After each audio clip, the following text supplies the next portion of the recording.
Общината за хората. Добър ден в минутите на рубриката Общината за хората. Казвам на Мариела Личева, директор дирекция здравни и социални дейности към Община Русе. Здравейте! Здравейте!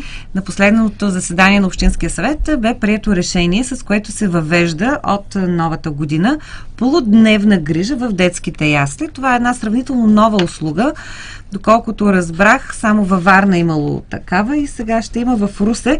Нека да кажем какви бяха мотивите да предложите това нещо и по какъв начин това ще е в полза на русенци. За да бъдем точни, тази услуга ще стартира от 1 април 2014 година и веднага ще обясня защо не от началото на 2014 година, именно защото знаем, че от месец юни тази година в Община Русе стартира електронен прием за детски ясли и детски градини. Този електронен прием се осъществява чрез електронна регистрация на заявленията от страна на родителите на децата, участващи в класирането. Полудневната форма за присъствие в детска ясла ще бъде по същия начин организиран и за това е необходимо време, чисто технологично, за да може да се разработи и доразвие всъщност програмният продукт от фирмата, която извършва информационното обслужване.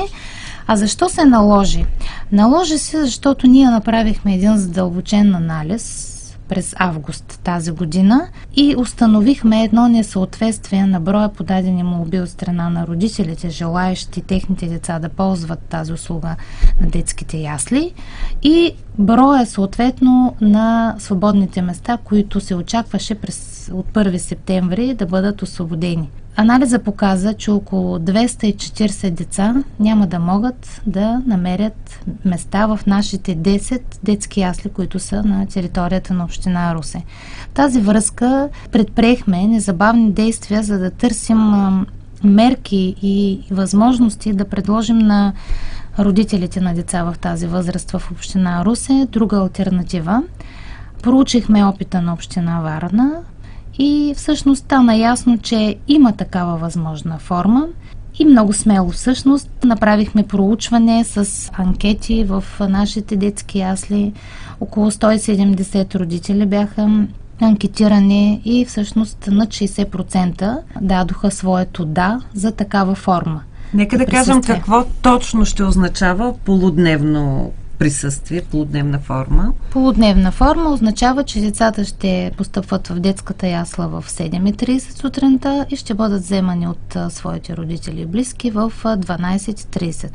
Тоест, те ще получават сутрешна закуска, междинна закуска, един обяд и ще се възползват от цялостната грижа за тях от сутринта до обяд. Това е една много подходяща форма за родителите, които са студенти, за тези, които са на полудневна форма на работа, почасово наети, на непълен работен ден. А от друга страна, това е една възможност за тези деца, които не са успели по различни причини и свързани, разбира се, с броя, ограничения брой места, а и критериите за прием, да се класират за целодневна форма на присъствие, да присъстват до обяд. Тоест, по никакъв начин това, че те са включени в полудневна форма на присъствие, не ги лишава от правото им да бъдат класирани, да си чакат всъщност среда за целодневна форма на присъствие.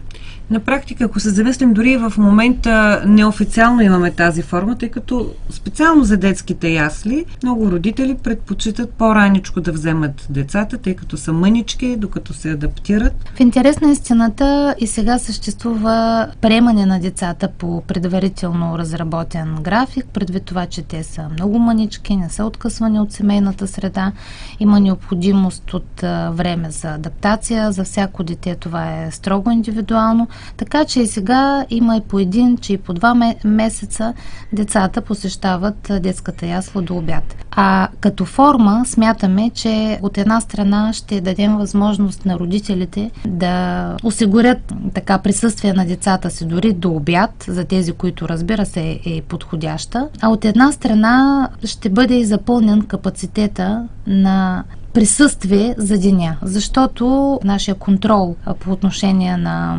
присъствената форма на децата установява, че въпреки, че ние сме приели по списък повече деца, отколкото нормативната уредба регламентира, тя е 16 места в група, ние по списък приемаме до 20, 25, 26 деца, за да може, поне 16 да присъстват.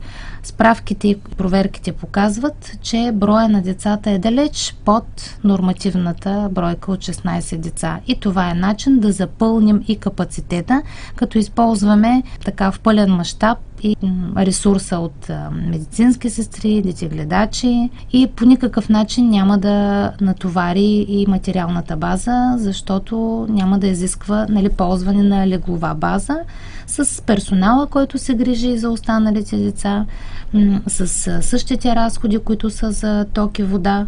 По-скоро оптимизираме дори тези разходи. Оптимизираме разходите. Единствените, които така ще изискват повишаване на бюджета за община Русе, ще бъдат в сектора за храна, но родителите на тези деца също ще плащат такса, така че ще има и приход.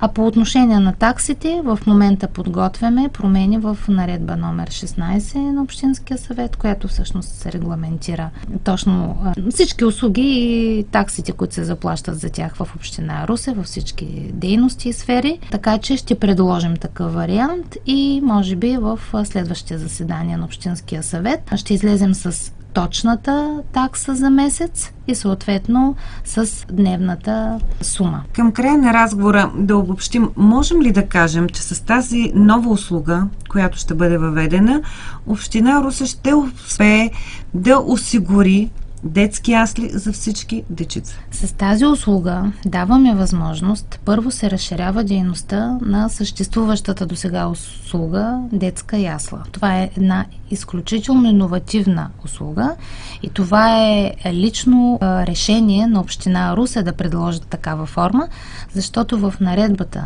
която регламентира дейността на детските ясли, тя не е упомената като самостоятелна форма, има дневна и седмична.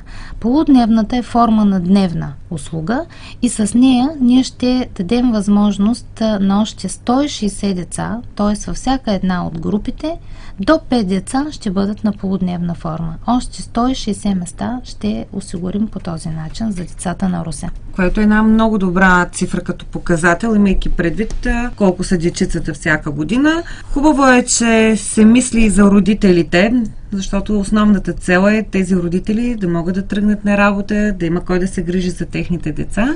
А и за социално по-слабите семейства, без да квалифицираме семействата по този начин, но знаем, че в условия на криза много семейства, дори и тази такса, която е от 10 лева на месец и за присъствен ден по 2,20, което е около 56,7 лева за пълно присъствие на месец, ги затруднява, така че с тази форма тя ще е около 38-39 лева, което всъщност е облегчение за семействата. Благодаря ви, Мариела Личева, в минутите Общината за хората.